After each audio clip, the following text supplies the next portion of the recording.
El presidente Trump, esta mañana en Truth Social, se ha quejado de que sus oponentes le están picando, que están siendo muy poco amables por sus intentos de negociar, diciéndole lo que tiene que hacer y todo eso. Y por lo visto, está un poco desconcertado, así que ha recurrido a Truth Social para contarlo hoy.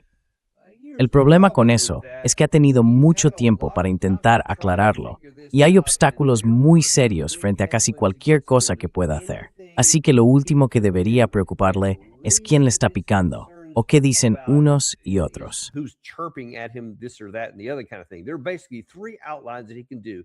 Básicamente tiene tres opciones: volver a las operaciones de combate, buscar un acuerdo negociado por la vía diplomática, o simplemente fingir que ha ganado y marcharse.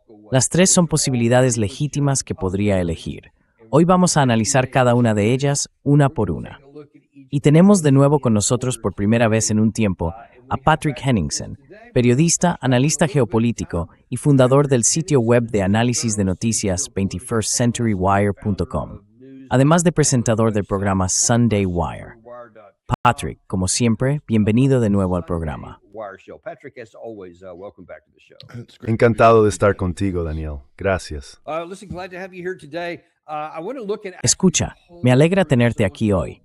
Quiero que veamos la publicación completa en Truth Social que él puso, porque creo que es importante. La subió a la 1 de la madrugada, por cierto, como se puede ver en la esquina inferior derecha. Así que, al parecer, sigue sin dormir mucho. Dijo que Irán realmente quiere llegar a un acuerdo y que será un buen acuerdo para Estados Unidos y para quienes están con nosotros. Pero, ¿acaso los demócratas y los republicanos aparentemente poco patrióticos no entienden que es mucho más difícil para mí hacer bien mi trabajo y negociar cuando los oportunistas políticos no paran de criticar a niveles nunca vistos? Por lo visto, no ha visto muchos niveles de críticas. Yo sí he visto un montón de eso a lo largo de los años, una y otra vez.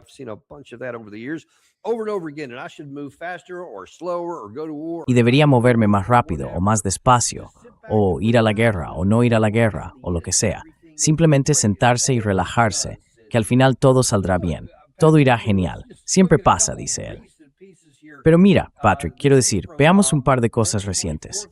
Esto es del 24 de mayo, cuando Trump dice que no se dijo nada sobre él, pero afirma que un acuerdo con Irán está prácticamente negociado y que el estrecho de Hormuz se abrirá pronto.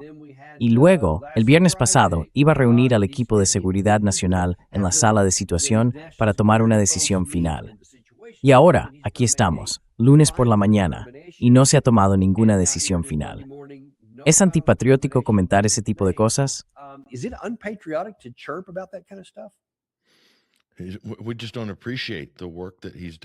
No valoramos el trabajo que está haciendo para mantenernos seguros, para proteger nuestras libertades aquí en Estados Unidos. Quiero decir, entiendo perfectamente la frustración del presidente en ese sentido. Ya sabes, cualquiera de nosotros que critique a este presidente, pues claro, todos seríamos culpables de traición, Daniel.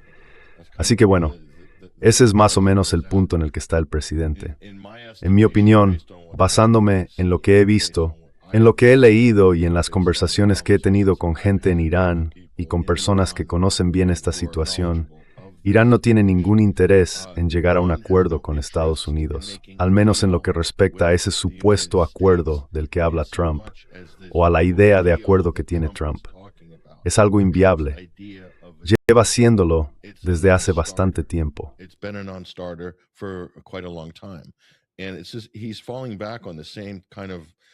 Y está repitiendo las mismas frases de siempre.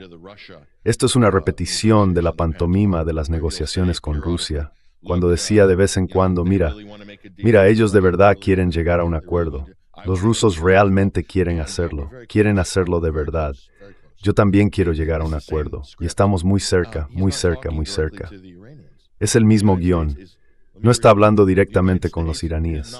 Estados Unidos, repito, Estados Unidos no está hablando con los iraníes. Están enviando mensajes a través de intermediarios, como Pakistán. Y probablemente, bueno, no sé qué opinas tú, Daniel, sobre los informes que salieron antes de que Mahmoud Ahmadinejad, el expresidente iraní, estaba siendo preparado de alguna manera como posible sucesor en un cambio de régimen. as a successor for regime change. That's the sort of crazy idea that was probably Ese tipo de idea descabellada fue probablemente algo que le metieron en la cabeza al presidente durante meses, que pensamos que estamos hablando con alguien y creemos que Ahmadinejad es nuestro hombre, que con él se puede negociar. Todo eso era pura fantasía. Nadie sabe muy bien de dónde salió o cómo surgió. Podría haber sido perfectamente ruido o interferencias procedentes de fuentes israelíes o del entorno de Witkoff y Kushner o algo por el estilo. Pero, sinceramente, no veo ni oigo nada en este presidente que se acerque ni de lejos a un acuerdo o entendimiento realista con los iraníes. Ellos son los que llevan el control. Han puesto sus condiciones, lo que quieren, y por desgracia, gran parte de lo que Irán exige no es algo que Estados Unidos pueda cumplir.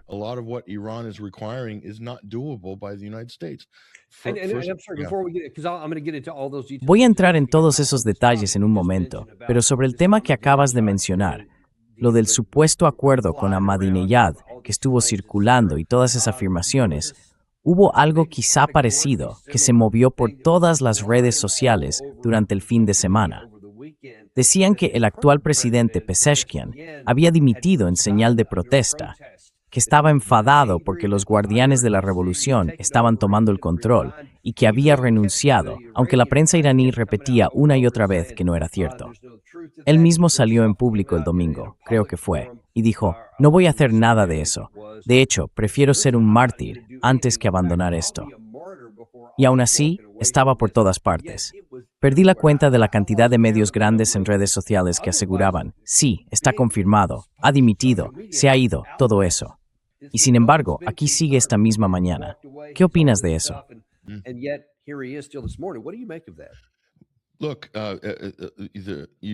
Mira, si analizas bien esa historia, verás que se basa en fuentes anónimas que hablaron con Iran International, que no es un medio de comunicación real. Iran International es un canal de desinformación y propaganda controlado por Israel, que antes operaba desde Norteamérica. Ahora creo que tienen oficinas en Londres. Así que esto no es más que un centro de propaganda israelí. Axios, The Jerusalem Post, también se hicieron eco de ello. No tiene ningún sentido. Y esa idea de que está discutiendo sobre la influencia de la Guardia Revolucionaria, mira, la Guardia Revolucionaria controla completamente Irán, porque están en un estado de guerra. La Guardia Revolucionaria tiene el mandato en Irán de proteger el país.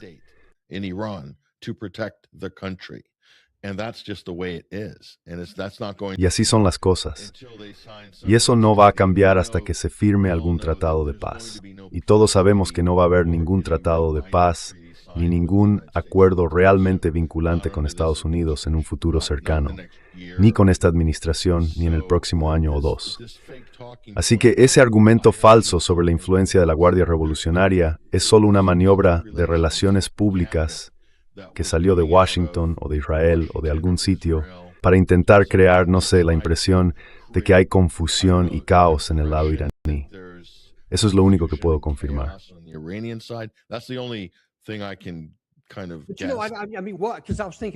Quiero decir, porque estaba pensando, y me lo comentó, por cierto, un ex embajador de Estados Unidos, que esto fue claramente una campaña de desinformación intencionada, según él, por parte de los israelíes. Así que quien la haya hecho, en realidad da igual. Fue una campaña de desinformación. Y el lado iraní lo ha dicho desde el principio. Pero ¿cuál sería el resultado o el beneficio que se busca con eso? Porque un tema parecido aparece constantemente, sobre todo en Fox News, Newsmax y otros medios, diciendo que ni siquiera sabemos quién manda en Irán, que no sabemos con quién estamos tratando, que si es este, que si es aquel, lo que sea. Eso aquí funciona bien, pero ¿tiene algún efecto real? Y quizá lo tenga. Te lo pregunto porque tú tienes contactos allí. ¿Qué impacto, si es que tiene alguno, puede tener eso en el lado iraní que de alguna forma beneficia al nuestro?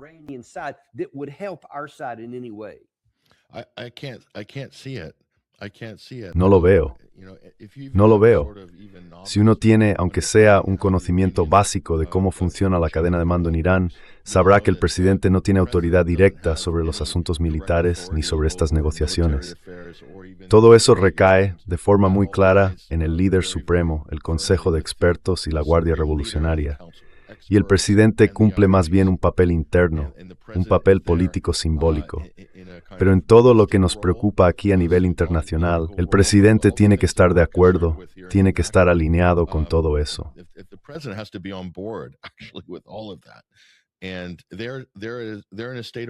Y están en estado de guerra. Irán está en estado de guerra. Así que todo lo que hacen es como si estuvieran oficialmente en guerra.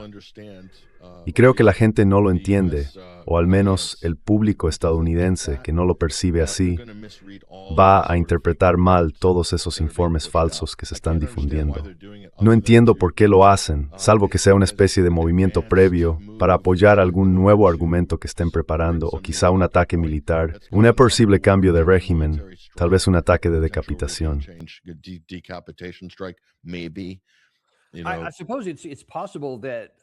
Supongo que es posible que el objetivo no sea el público iraní. No se trate de minar la confianza en su liderazgo, sino quizá el público estadounidense o los medios occidentales. Que el mensaje sea algo así como, oye, mira, estos tipos, lo he oído un par de veces esta última semana, estos tipos están más débiles que nunca, ni siquiera saben quién manda, solo tenemos que presionar un poco más. ¿Qué opinas de eso?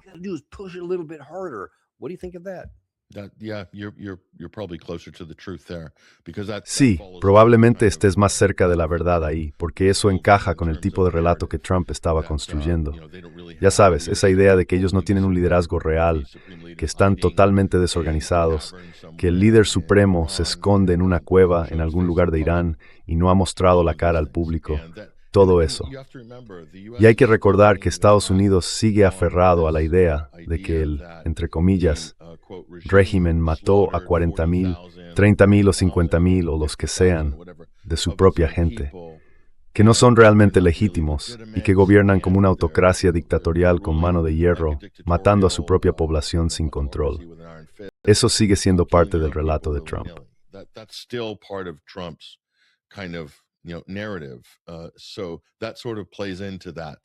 Así que eso encaja un poco con esa idea. No es realmente un país estable. Su economía política se está desmoronando, o al menos eso se dice, cuando en realidad ocurre justo lo contrario. Tienen una enorme capacidad de presión sobre Estados Unidos, y no solo por el estrecho de Hormuz. Tienen influencia a nivel regional, tienen peso geopolítico, sus lazos con China y con Rusia se han fortalecido en la región. Además, otros países ahora hablan con Irán en un nivel muy distinto al de antes de la guerra. Irán se ha consolidado claramente, tanto a nivel regional como global, como un actor estatal, una fuerza geopolítica. Pero también me pregunto, Daniel, ¿tiene Irán otros tipos de influencia sobre Estados Unidos?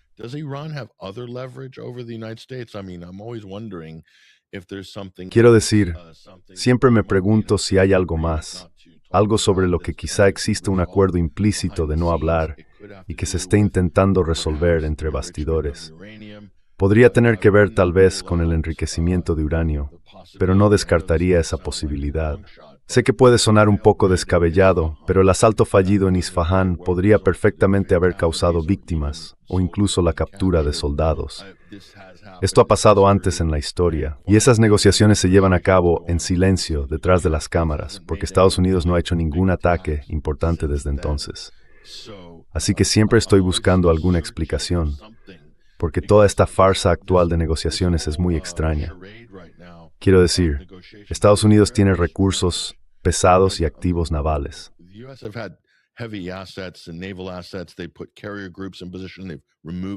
Han desplegado grupos de portaaviones, luego los han retirado, pero todavía no han atacado los iraníes. Y me pregunto por qué hay esa vacilación por parte de Trump, por qué se compromete y luego se echa atrás. Puede que haya algunos factores posibles detrás de eso, o quizá estén intentando preparar algún tipo de acuerdo, un acuerdo triangular con otro país, tal vez con Rusia o con Ratasem, o con alguien que gestione el uranio enriquecido, y simplemente no quieren hacerlo público. Pero si lo hicieran, eso podría echar a perder los acuerdos que están intentando negociar ahora mismo. ¿Quién sabe? No estoy seguro.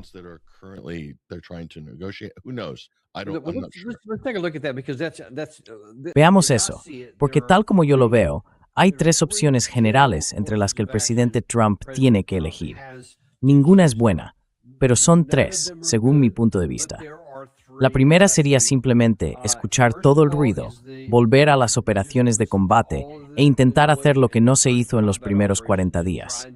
La segunda sería intentar llegar a un acuerdo negociado, algo que tendría que hacerse, y de lo que ya estás hablando aquí. Sería un acuerdo con el que ambas partes pudieran convivir, lo cual es una meta muy alta, sobre todo para el lado de Trump. Y la tercera sería fingir que gané y simplemente marcharse.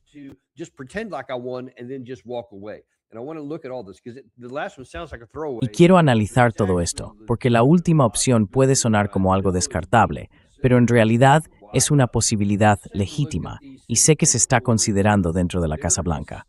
Vamos a verlas una por una.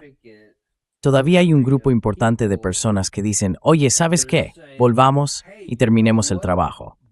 Hay mucha gente, algunos los estáis viendo ahora mismo en pantalla. Jack Keane, por supuesto, y Lindsey Graham son dos de los más destacados en esa línea.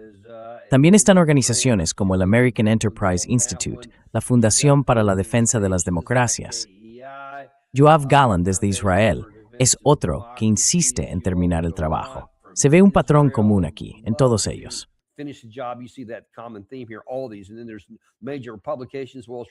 Y luego están los grandes medios, el Wall Street Journal, el New York Times, el Washington Post.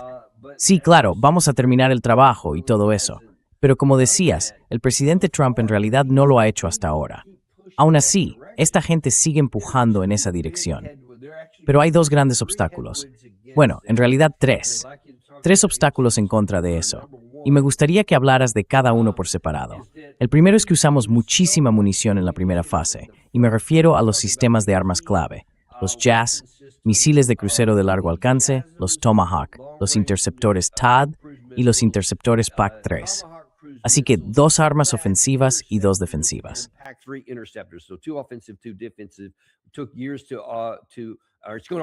Ya va a llevar años revisar todo lo que hemos hecho aquí. Y luego está la otra parte de la ecuación. Irán ha recuperado el acceso a la mayoría de sus bases de misiles y a sus instalaciones subterráneas. Da igual toda la munición que usamos. No las destruimos y ya se han recuperado.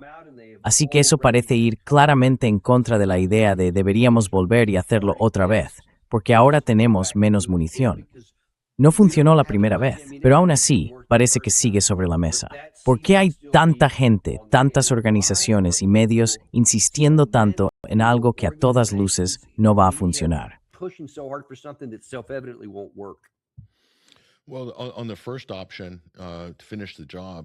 Bueno, sobre la primera opción, la de terminar el trabajo, Estados Unidos ha hecho algunos movimientos intermedios incluso en los últimos días. Parece que han destruido una instalación de radar iraní en la isla de Sirak.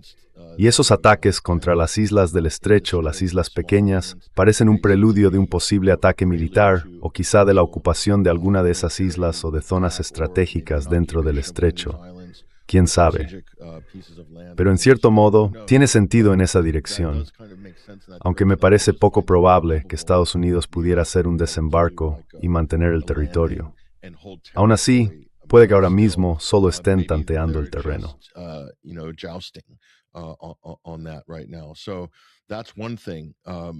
Eso es una cosa. La otra es que, en cuanto al agotamiento de las armas, creo que es una situación muy real y que Estados Unidos necesitaría ganar tiempo. Así que quizá todo ese ir y venir diplomático, esos movimientos de distracción y demás, formen parte de esa estrategia para ganar tiempo. Si creen, si Trump o su equipo están cubriéndose, que tienen suficiente material almacenado y que pueden trasladarlo desde otros lugares y colocarlo en posición, eso podría llevar semanas o más. Pero si logran reunir lo suficiente para montar una especie de gran espectáculo de fuegos artificiales que dure 1 o 2 semanas, podrían presentarlo como una misión cumplida, aunque en realidad sería una paz sin paz.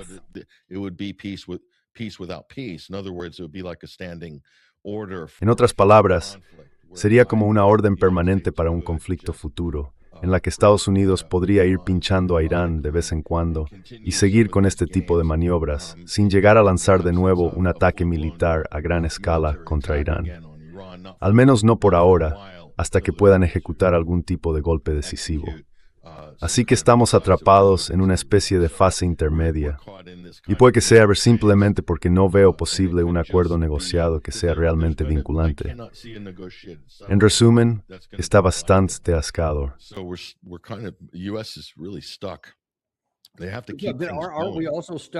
Estamos también atascados por el hecho de que, quiero decir, aunque estén intentando hacerlo, esperemos un poco, viste aquello, ¿no? Podría llevar años conseguir siquiera el reemplazo.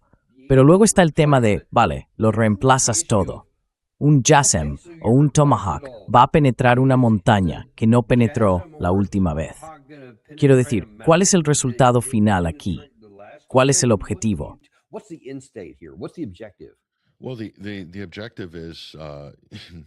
Bueno, el objetivo es, Karl Rove, los actores de la historia, quiero decir, podrían simplemente destruir la infraestructura iraní, la red eléctrica, volver a destrozar el yacimiento de gas de South Pars y su complejo petroquímico, y decir que, bueno, eso les ha hecho retroceder otros 5 años.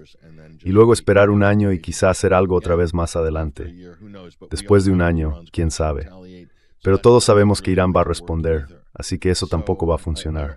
Así que sinceramente, cuanto más tarde Trump en responder militarmente después de todas estas amenazas, mayor será el precio político que pague, tanto dentro de Estados Unidos como a nivel internacional.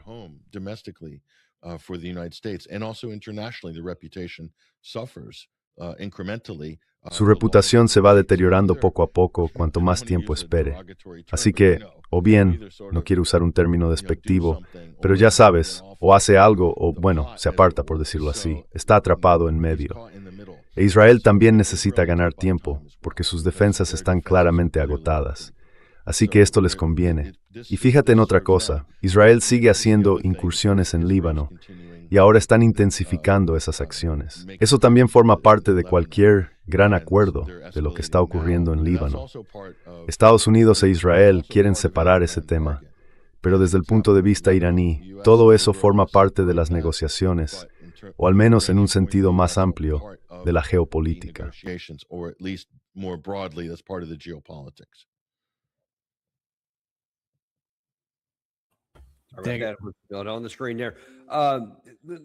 Ahí en la pantalla. Vamos a echar un vistazo. En resumen, no hay una alternativa viable para volver atrás. Si se vuelve atrás, porque ni siquiera hemos hablado del hecho de que Irán, si hiciéramos eso, cualquier versión de eso, volver a los combates, ellos destruirían toda la infraestructura energética, posiblemente también las plantas de desalinización y demás, en Oriente Medio. Eso arrasaría toda la región y casi con toda seguridad nos llevaría a una depresión global. Así que eso también es un gran obstáculo. Pero luego hay otro obstáculo para volver atrás y hacer eso, o quizá en este caso sería un viento a favor, que viene de Israel. Vamos a hablar por separado de varios aspectos de Israel y de ese asunto del Líbano. Pero ¿qué pasa con el otro lado? Te acabo de mostrar a un montón de estadounidenses que están intentando impulsar esto.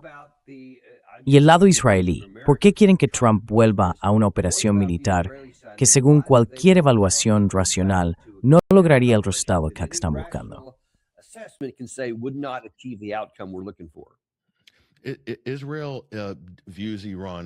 Israel ve a Irán como una amenaza, sin duda, quizá incluso como una amenaza existencial.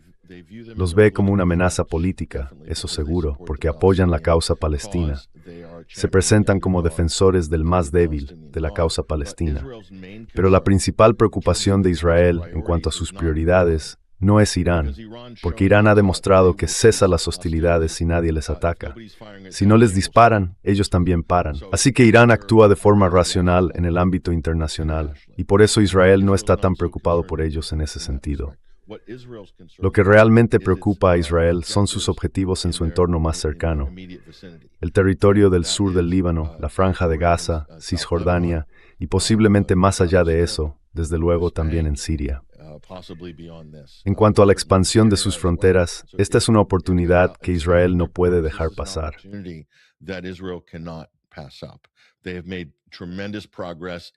Han avanzado muchísimo en la expansión de sus fronteras y en el robo de territorio a varios estados árabes vecinos. Por eso creen que esta es una oportunidad histórica de oro para que Israel haga realidad el sueño del llamado Proyecto del Gran Israel. al menos sus primeros pasos. Y esa es su preocupación. Están bastante contentos de que Estados Unidos haga todo el trabajo duro y se enfrente con Irán, ya sea en el terreno diplomático o en el militar. Mientras tanto, Israel va a centrarse aquí en lo que está haciendo en el sur del Líbano. Y claro, Irán es inteligente, es un actor geopolítico de verdad, porque tiene la capacidad y la influencia necesarias para incluir el tema del Líbano en las negociaciones. En otras palabras, forma parte del supuesto acuerdo, de cualquier acuerdo que pueda producirse. ¿Por qué? Porque Irán sabe que Israel puede utilizar a los civiles en el Líbano.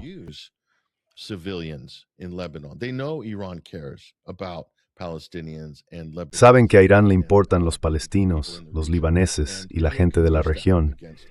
E Israel puede usar eso como una forma de presión contra Irán o para frenar las negociaciones, para estropearlas con Estados Unidos. Por eso hicieron aquella declaración concreta, hace meses, exigiendo que hubiera un alto el fuego en Líbano. Porque Irán no quiere exponerse a que Israel utilice eso dentro de la dinámica a tres bandas entre Estados Unidos, Israel e Irán, o a cuatro, si contamos a Líbano. Pero Líbano, como vemos ahora mismo, no tiene capacidad de decisión, más allá de lo que hace Hezbolá en el sur del país para defender ese territorio. Así que es muy inteligente por parte de Irán no soltar ese tema y mantenerlo aparte, porque si lo hiciera, debilitaría las posiciones que intenta negociar en otros frentes.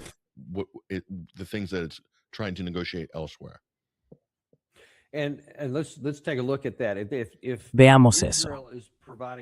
Si Israel está dando alas a la idea de volver a una decisión insensata, la de regresar a la guerra, al mismo tiempo está poniendo freno a la segunda opción, que sería un acuerdo negociado.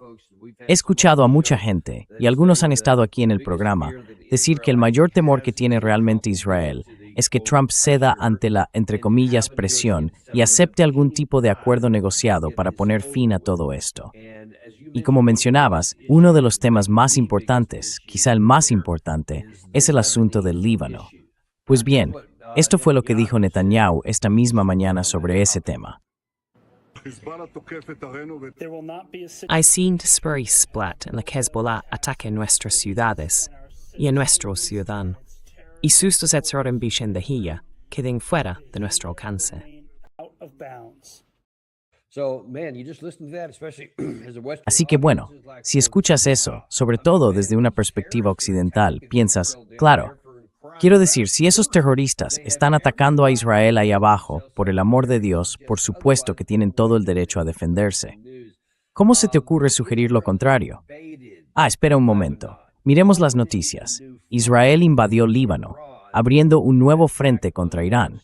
Y eso fue el 16 de marzo, en esta versión concreta de los hechos. Así que no puedes invadir un país y luego decir, bueno, ellos respondieron, ¿cómo se atreven?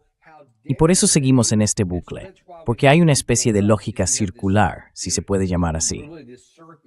Pero ahora, para quienes quizá no lo sepan, incluso algunos que están viendo el programa hoy, puede que piensen, vale, Hezbollah ha sido más o menos un aliado o un intermediario de Irán, así que entiendo por qué les importa un poco. Pero mostraros lo que dijo Nimal Horshid en nuestro programa, porque no es solo algo relevante, es algo absolutamente central para Irán.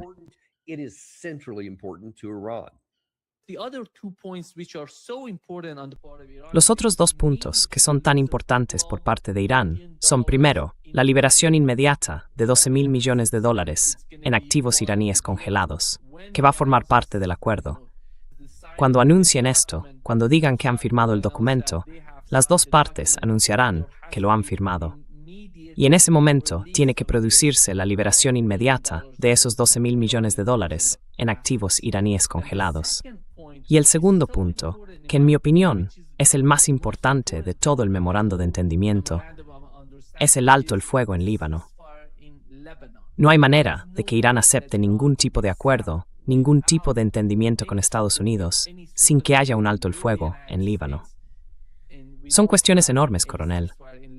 No sé si Estados Unidos va a utilizar algún tipo de influencia para presionar a Benjamin Netanyahu en Israel para que haga algo así.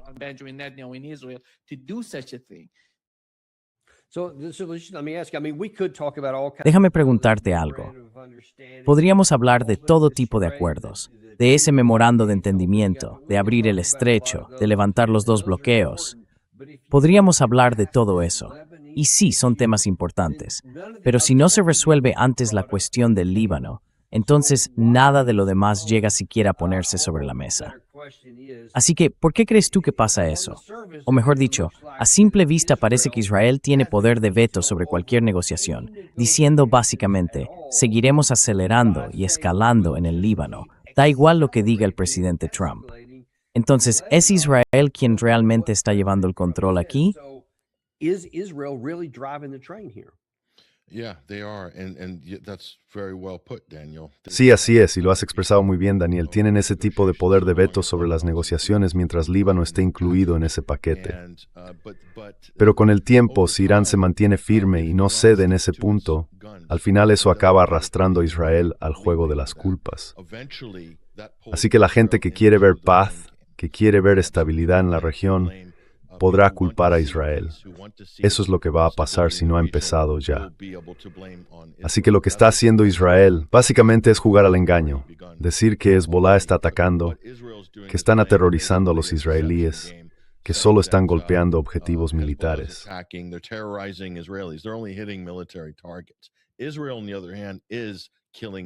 Israel, por otro lado, está matando a miles de civiles libaneses y está amenazando con una aniquilación masiva, dando órdenes de evacuación a la que es, digamos, la tercera ciudad más grande del Líbano, la histórica ciudad de Tiro.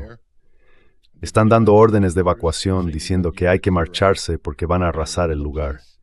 Es decir, volvemos otra vez al relato del genocidio. Son exactamente las mismas tácticas que usan en Gaza. Y este es uno de los problemas de esta conversación. Claro, tengo que tener mucho cuidado con cómo lo planteo, por las cuestiones legales, por las prohibiciones legales que califican a Hezbollah como grupo terrorista según los gobiernos occidentales y según Israel. Y eso forma parte del problema en esta conversación.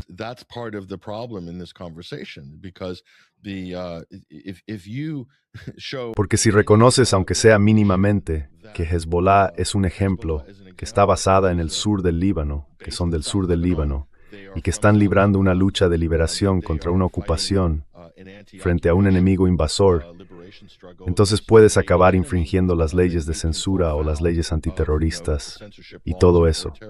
Ese es uno de los problemas. Israel no tiene que respetar ninguno de esos límites en la conversación, pero los demás sí. Y es bastante evidente lo desequilibrada que está la situación en el Líbano. Sin embargo, Israel sigue saliéndose con la suya, porque tiene el viento a favor en esta guerra del control del discurso, debido a la designación de Hezbollah como organización terrorista.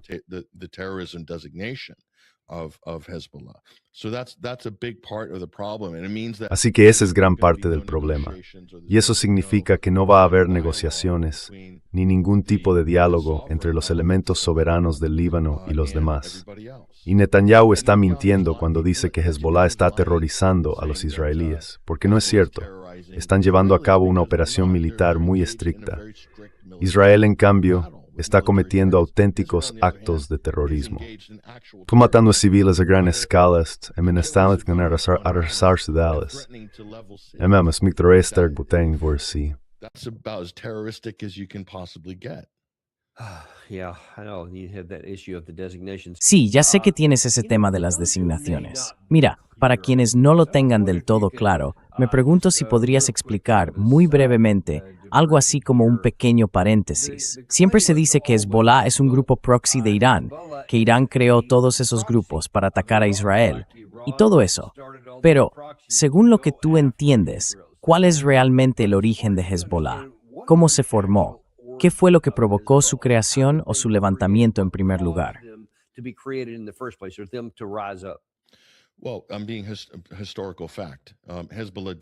Bueno, a ver, un hecho histórico. Hezbollah no existía y no habría existido si no fuera por la ocupación israelí del sur del Líbano durante 2 décadas, unos 20 años, en los años 80 y 90, digamos. Hezbollah se creó, se fundó y nació de esa situación. porque lo que hizo Israel fue delegar el control en una especie de fuerza aliada, una fuerza proxy israelí, la Fuerza de Seguridad del Sur del Líbano, el Ejército del Sur del Líbano, y la utilizó básicamente para someter a la población local durante los 80 y los 90, y Hezbollah luchaba contra eso. Formalmente surgieron en 1985, mucho después de Beirut. Formally in 1985, long after the Beirut Marine barracks bombing. But the one thing the El atentado contra los cuarteles de los marines.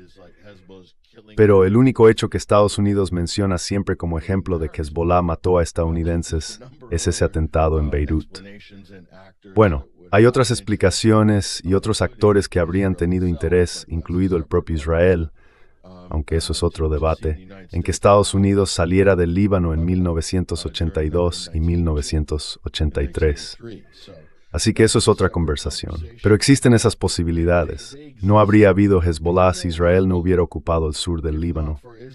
Y bueno, probablemente se podría hacer el mismo argumento técnico en el caso de Hamas.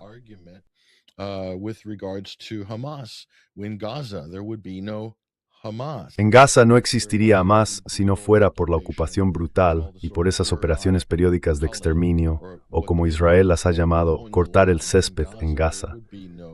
No habría Hamas, es decir, no existirían. Y ese es el problema con esta conversación. En realidad no podemos tener un debate ni un análisis objetivo, porque está todo demasiado cargado. Cuando se pone esa etiqueta de terrorismo, básicamente ya no se puede mantener una conversación analítica y objetiva. Y, sinceramente, eso hace muy difícil acercarse a cualquier tipo de acuerdo negociado con sentido, porque se está tratando con la población autóctona.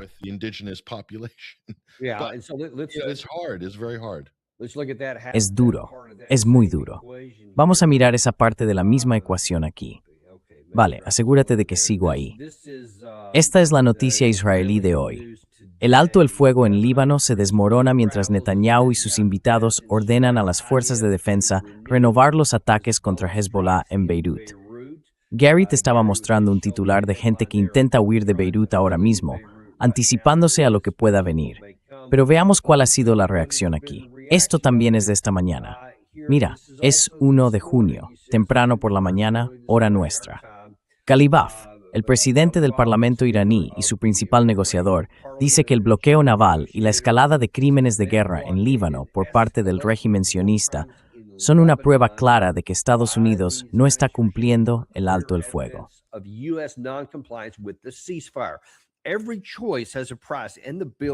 Cada decisión tiene un precio y la factura siempre llega. Todo encajará con el tiempo. Eso fue reiterado y ampliado un poco por Abbas Araghchi, el ministro de Asuntos Exteriores de Irán, quien afirma que, con carácter urgente, un alto el fuego entre Irán y Estados Unidos supone, sin ninguna ambigüedad, un alto el fuego total en todos los frentes. En concreto, dice, también en el Líbano. Cualquier violación de este alto el fuego por una de las partes se considerará una violación en todos los frentes. Estados Unidos e Israel son responsables de las consecuencias de cualquier ruptura de la tregua.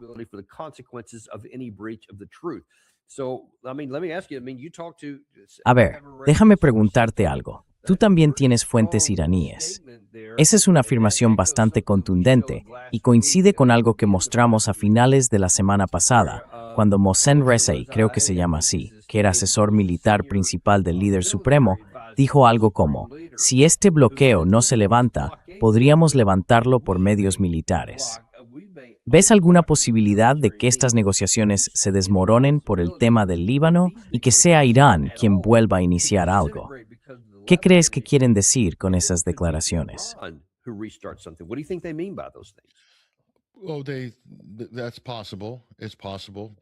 Bueno, eso es posible. Pero como mínimo, incluso si Irán no inicia su propia ola de hostilidades militares, aunque no lo haga, Estados Unidos e Israel están intentando actuar en Líbano y en la Siria ocupada como si fuera una situación aparte. Y han conseguido que la prensa lo trate así. Pero lo que ha hecho Irán es ampliar el alcance, por así decirlo, y con eso está expandiendo lo que podríamos llamar la zona de preocupación vinculada a un acuerdo general. Es ayer muy parecidos como Irán implica a los estados del Golfo en este conflicto, pues albergan bases estadounidenses. Part of this conflict because they're hosting US bases. When you look at the US media and they don't. Cuando miras a los medios estadounidenses, no quieren incluir a los estados del Golfo como si fueran cobeligerantes, digamos, por albergar bases e instalaciones militares de Estados Unidos. En Occidente, y también en el otro lado de este debate, están muy interesados en separar todo eso, en compartimentarlo. Irán, en cambio, está abordando la situación de forma muy inteligente y global, y le va a funcionar. Te lo digo, ya funcionó con el Golfo, y ha cambiado el comportamiento de los estados del Golfo. Y si se mantienen firmes, también va a funcionar aquí. Al final, la comunidad internacional, aunque tarde un poco, junto con los europeos y los actores occidentales, empezará a ver a Israel como el principal obstáculo para cualquier avance, desescalada o acuerdo negociado.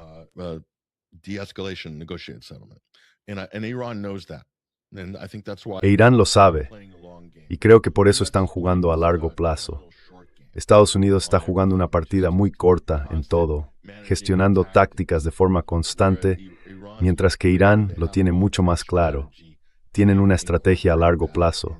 Han incorporado eso a sus exigencias y a la forma en que están negociando. Y creo que Estados Unidos está teniendo un gran problema con eso. Están realmente teniendo dificultades. Israel er breaktheidsniken maestros frequeos militares en su entorno mexicano.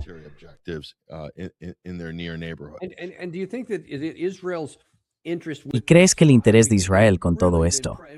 Porque desde que se anunció el alto el fuego, han estado realmente activos. La gente quizá recuerde que desde el primer día, tanto Estados Unidos como Israel, y también Pakistán en particular, declararon expresamente que el Líbano estaba incluido en ese alto el fuego. Y justo ese mismo día, Israel lanzó el mayor ataque aéreo concentrado de su historia contra el Líbano, como si quisiera dejar claro un ni hablar. Parecía exactamente eso. Y ahora estamos aquí, volviendo a expandirnos hacia el Líbano, Beirut en particular, y empujando del río Litani por el flow, y las escenas de las seguidas ni siquiera se ha hablado de Torwan Hor.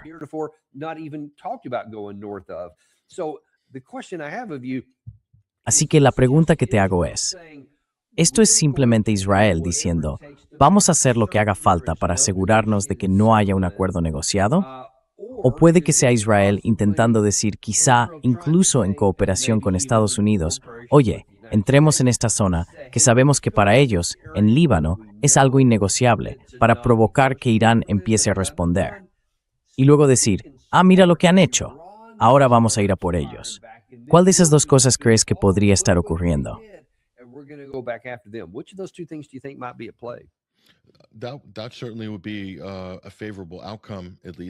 Eso sin duda sería un resultado favorable, al menos en el terreno de las relaciones públicas para Israel y Estados Unidos si Irán hiciera algo así. Desde luego sacarían el máximo provecho de eso para reforzar su argumento. Dirían algo como, mirad, son los iraníes, no son razonables. Les ofrecimos un acuerdo perfectamente válido y nos dieron la espalda. Ya hemos visto esta historia, esas frases, antes. Pero creo que para Israel, en realidad se trata de una preocupación muy concreta, de seguridad y de estrategia. Y es esta. Ellos ya tuvieron ese territorio. Israel ocupó esa parte del sur del Líbano antes y tuvo que retirarse, y lo hizo de una forma humillante en el año 2000. Luego fue derrotado en 2006 en la guerra contra Hezbollah. Así que el río Litani, y si estás en el castillo de Beaufort, donde yo he estado, tienes una línea de visión perfecta hacia un asentamiento israelí. Diary Samomri no más lestre por en un instalations.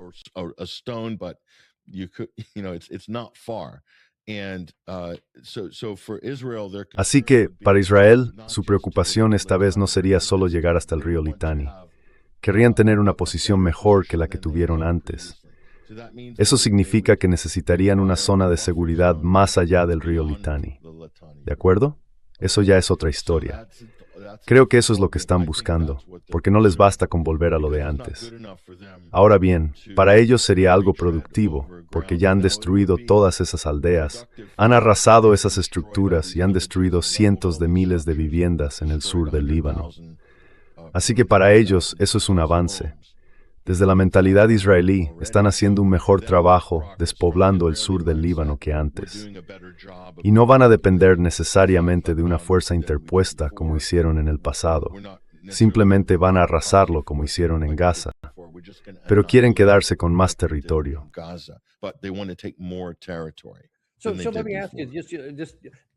Déjame preguntarte algo.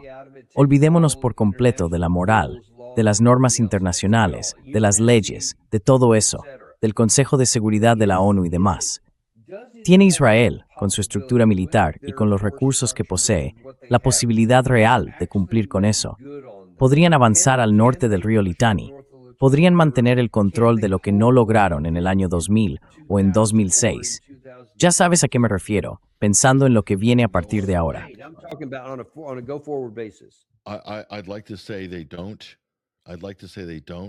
Me gustaría decir que no, Pero las reglas del juego han cambiado, Danny. Eso fue antes de Gaza, esto es después de Gaza, y ahora las reglas del juego son distintas. Las reglas del juego permiten la tierra quemada, y eso lo acepta la comunidad internacional, Estados Unidos y los europeos. Esas son las nuevas reglas del juego. Así que es totalmente diferente a principios de los 2000, cuando algo así sería impensable.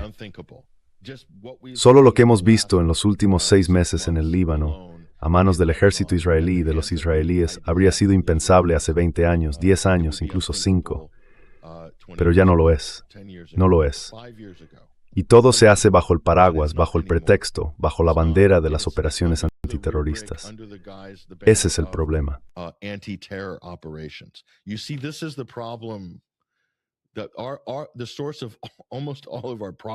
La raíz de casi todos nuestros problemas con estas situaciones es que eso le da carta blanca a Israel para hacer lo que quiera. Y eso incluye una destrucción total, tierra quemada. Y cuando te enfrentas a eso, ya no importa tanto si hay tropas terrestres o no.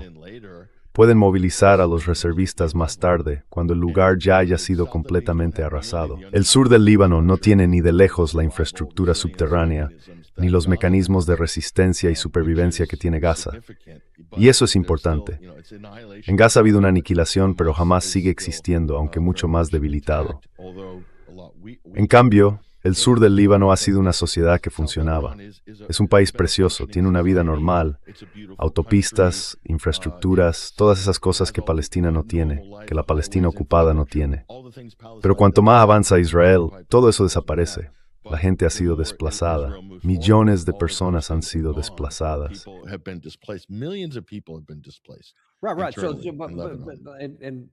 Sí, sí. Y también podemos hablar del apoyo que reciben de Irán en este frente, que ahora mismo están mostrando claramente. Pero yo me refiero incluso a lo que pasa sobre el terreno. Supongamos que Israel avanza, que cruza el río Litani, que establece su nuevo límite de avance, lo que sea que quieran conseguir. Toda esa gente que ha sido expulsada de allí y ahora está amontonada en otras zonas del Líbano o en el extranjero y demás, no me los imagino. Y corrígeme si me equivoco, porque yo no he estado allí. No me los imagino diciendo, bueno, nos han vencido, así que tendremos que conformarnos con lo que tenemos aquí. Más bien los imagino diciendo, vale, vamos a empezar ya a reorganizarnos, a prepararnos, a planificar la logística, y en algún momento volveremos para intentar recuperar nuestro territorio. A mí me parece que Israel nunca va a tener paz por esto. ¿Me equivoco?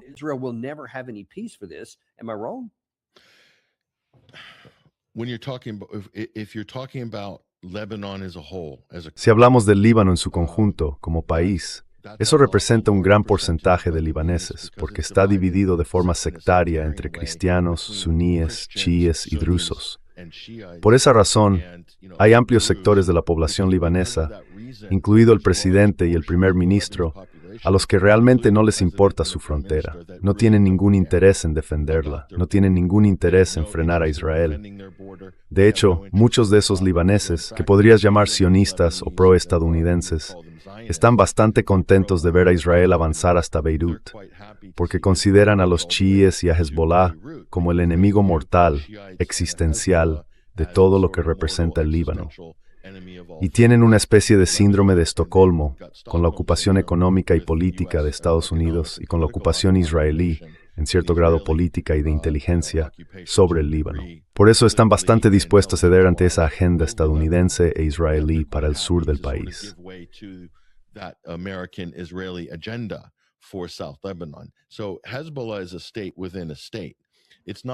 Hezbollah es un estado dentro del estado. No es un actor no estatal, es un actor semiestatal. Tienen representación política en el Parlamento libanés. No los llamaría un proxy de Irán, ni mucho menos. Son aliados de Irán. Irán apoya a Hezbollah, sí. Pero, por ejemplo, con los drones FPV durante el último mes, mucha gente decía, ¿quién está haciendo los drones FPV para Hezbollah, para el sur del Líbano? Tiene que haber alguien detrás. No pueden estar haciéndolo ellos solos. Y yo les digo, sí pueden.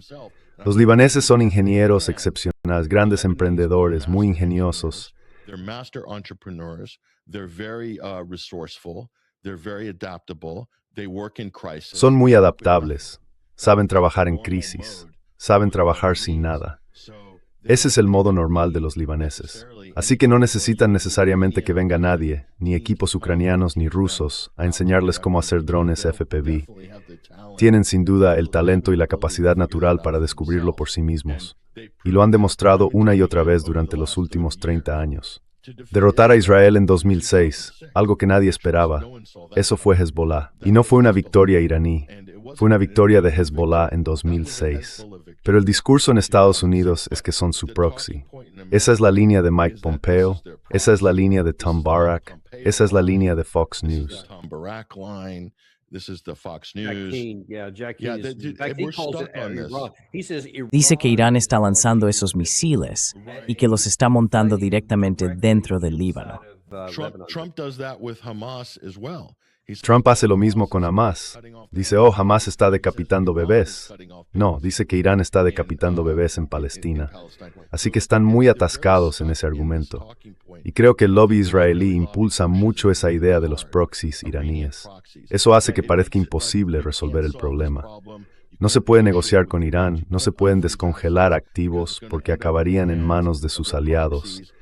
Todo eso alimenta esta narrativa, que en el fondo lleva a un punto muerto en cualquier intento de negociación. Es un problema enorme.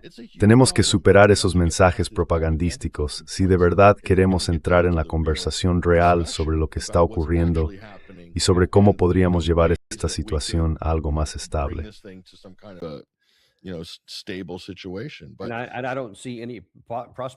Y no veo ninguna posibilidad de que eso ocurra pronto. Quiero decir, en un futuro previsible, no lo veo. Si volvemos a operaciones de combate, como dije al principio, sería un desastre de una magnitud sin precedentes, algo que nunca hemos vivido antes. Y creo que los mandos militares dentro de la administración de Trump son muy claros y firmes en ese punto. Y pienso que por eso no lo hemos hecho hasta ahora. Pero como acabas de señalar, incluso en el frente diplomático, sobre todo por el tema del Líbano, aunque no solo por eso, ni siquiera hemos hablado de otras cuestiones como los activos congelados, el control del estrecho de Hormuz o el llamado polvo nuclear, o como se le quiera llamar, más obstáculos todavía.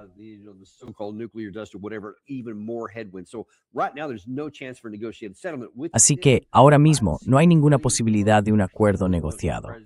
Y eso parece dejarle a Trump la opción más atractiva, la llamada estrategia de marcharse, de la que ya hemos hablado aquí, que básicamente consiste en fingir que hemos ganado. Y ya le hemos visto dejar caer algunas pistas en ese sentido. Rebecca Heinrichs, de hecho, lo hizo el viernes, lo cual fue un gran paso atrás para ella, diciendo algo así como, bueno, quizá podríamos tener un acuerdo que no me guste. Trump ha dicho, mira, ellos ya van a salir perjudicados. Les llevará 2 décadas deshacer todo lo que hemos hecho ahora. Y repite, destruir su marina y su fuerza aérea y bla, bla, bla.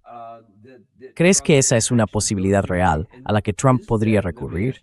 Y déjame preguntarte tu opinión. ¿Sería ese, teóricamente, el resultado más posible y alcanzable para Estados Unidos? Fingir que ha ganado, marcharse con todos nuestros activos y reabrir el estrecho.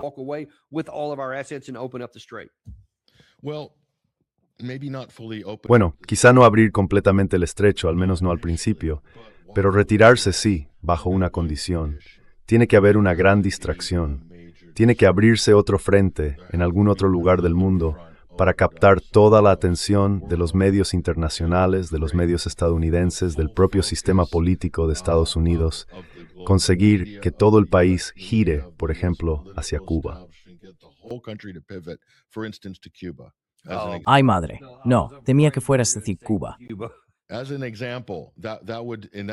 Por ejemplo, ese sería y está muy cerca de las costas de Estados Unidos. Así que sería el caso perfecto. Y ya sabes que Trump y su equipo son muy hábiles reescribiendo la historia. Dirán algo como, oh, fue una gran victoria en Venezuela. No tenemos ni idea de cómo va a terminar la historia de Venezuela, por cierto. Ni el año que viene, ni dentro de 3 o 5 años. Podría haber una reacción enorme, un gobierno antiestadounidense llegando al poder con un mandato muy fuerte en el próximo ciclo electoral. No tenemos ni idea de cómo va a desarrollarse eso.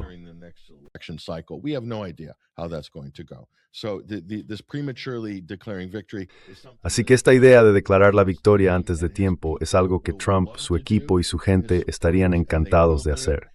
Y sus seguidores también lo harán y pueden hacerlo. Sería la forma más práctica de poner fin a esta crisis. Toda esta historia con Irán va precisamente de eso. Pero creo que él, por ejemplo, viste esa noticia sobre el fondo de inversión de $300 mil millones para la reconstrucción. Eso es claramente una vía de salida. Es un proyecto de estrategia de salida, sobre todo si incluye algún elemento privatizado, de modo que pueda continuar más allá del mandato de Trump. En otras palabras, tendría a su gente de algún modo vinculada o implicada en ese fondo, como ocurre con otros organismos, como el Consejo de la Paz, por ejemplo.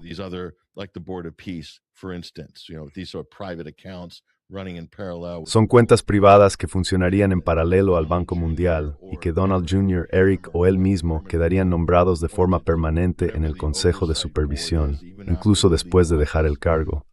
O que Trump pudiera arreglar algún tipo de acuerdo para sí mismo, para sus aliados o sus socios, con una especie de gran fondo opaco disfrazado de reparaciones. En realidad, Irán recibiría esas reparaciones, pero de algún modo Estados Unidos y las empresas estadounidenses podrían beneficiarse de ello. Esa sería la estrategia de salida ideal para Trump en esta situación. Hay que sacar algún beneficio económico de eso. Yo puedo imaginarme que algo así ocurra. ¿Cuál crees que será, en los pocos minutos que nos quedan, el desenlace más plausible para Irán cuando termine esta guerra? Sea lo que sea que eso signifique, simplemente, ¿cuál dirías que es el resultado más probable, en el plazo que sea, comparado con la situación que tenían el 27 de febrero? Bueno,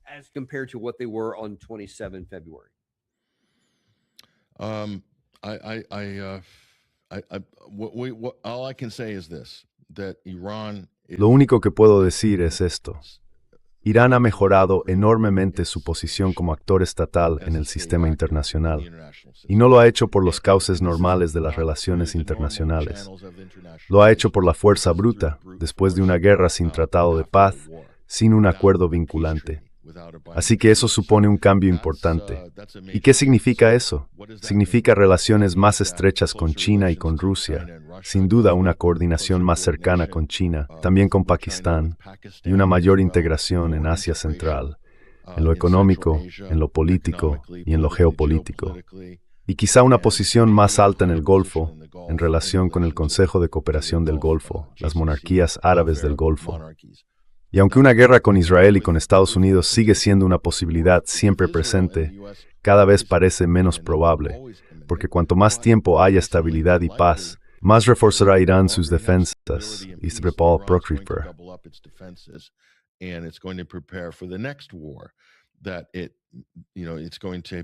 Es decir, ya sabes, se está preparando para el próximo conflicto con Estados Unidos e Israel. No hay ninguna duda de eso. Así que eso podría generar cierto tipo de disuasión. Y Estados Unidos e Israel tienen que pensar muy seriamente en volver a implicarse con Irán, porque van a hacerlo con un Irán más fuerte. Ya es un Irán más fuerte, aunque su marina esté diezmada o su fuerza aérea, como dice Trump, es un actor geopolítico mucho más poderoso de lo que era antes del 28 de febrero. Eso no admite discusión. Así que no están tratando con el mismo Irán de antes. Es un actor internacional mucho más fuerte, y eso va a generar cierta disuasión y, con suerte, algo de estabilidad allí. Ultimately, hopefully, some stability in West Asia, some economic stability that might come. En Asia Occidental, puede que eso traiga algo de estabilidad económica, pero con Irán en una posición más fuerte, seguirán teniendo sanciones. Estoy seguro, vamos, segurísimo. Me sorprendería mucho que las levantaran pronto. Quizá hagan algún gesto, congelen o descongelen algunos activos, tal vez, pero puede que ni eso, porque en el Congreso de Estados Unidos hay un bloqueo total. En cuanto se habla de dar dinero a Irán, empiezan a gritar como hienas en todos los canales, y Mark Levin diciendo que van a usar ese dinero para financiar el terrorismo, como Biden. Dicen que Biden estaba financiando a Irán. Yo la verdad no lo entiendo. Pero bueno, eso es lo que dicen ahora cada vez que sale este tema. That's what they say right now, whenever this subject comes up. Well, we'll see what's going to happen because we had. Bueno, veremos qué pasa, porque sea cual sea la forma en que se resuelva, sobre todo si se aplica la teoría de romper y marcharse, eso significa que no hay acuerdo, que no hay trato, y eso implica que no habrá disposiciones para reabrir el estrecho de Hormuz. Así que el reinicio será mucho más incierto. Las navieras estarán mucho menos dispuestas a entrar allí y poner en riesgo sus activos. Las aseguradoras cobrarán primas más altas, pero en Madrid bestäppt de Sherman Finney, es el que de su marengues, que todo eso es mucho más caro. So people will be taking risks, but it's going to come at a higher cost. In fact, I had Art Berman on the show, Oil Industry. De hecho, tuve a Art Berman en el programa el fin de semana pasado, un experto en la industria del petróleo, y me lo volvió a decir por correo electrónico durante el fin de semana. Me dijo, mira, déjame insistir en algo que ya comenté en tu programa. El estrecho de Hormuz no va a volver a ser lo que era el 27 de febrero en mucho tiempo, si es que alguna vez lo hace. Dijo que llevará años deshacer todo eso. Así que, sea cual sea el daño económico que ya se haya producido, va a pasar mucho tiempo antes de que se recupere. Y creo que vamos a estar pagando las consecuencias, como país y dentro de la economía occidental, durante mucho tiempo. The Western economy for a long time to come. And just to add, Danny, that also. Y solo por añadir, Daniel, eso también significa que podría continuar la lucha en torno al estrecho de Bab el-Mandeb. Y esa tensión, la situación en Yemen, podría convertirse en un problema de seguridad, algo en lo que Estados Unidos e Israel, junto con sus aliados, como por ejemplo Emiratos Árabes Unidos, podrían centrarse. Así que esa situación también va a seguir siendo tensa. That situation is still going to be tense as well. Yeah, that's not a lot of Sí, no hay mucho optimismo en eso. Pero como mínimo, queremos dejar claro el enorme daño que hemos causado al involucrarnos en este tipo de operaciones tan insensatas, en contra de la lógica, la razón y la evidencia, y seguir creyendo que podemos imponernos por la fuerza militar. Yo creo y espero que con el tiempo, a medida que todos suframos las consecuencias, no solo cuando vas a la gasolinera, sino también cuando haces la compra, o cuando no puedes volar porque no hay suficiente combustible para los aviones, y todo ese tipo de cosas, la gente empiece por fin a decir, vale, ya basta, todos vosotros, fuera, vamos a echaros del cargo con nuestro voto. Eso es lo que espero que ocurra. One last thing, Danny.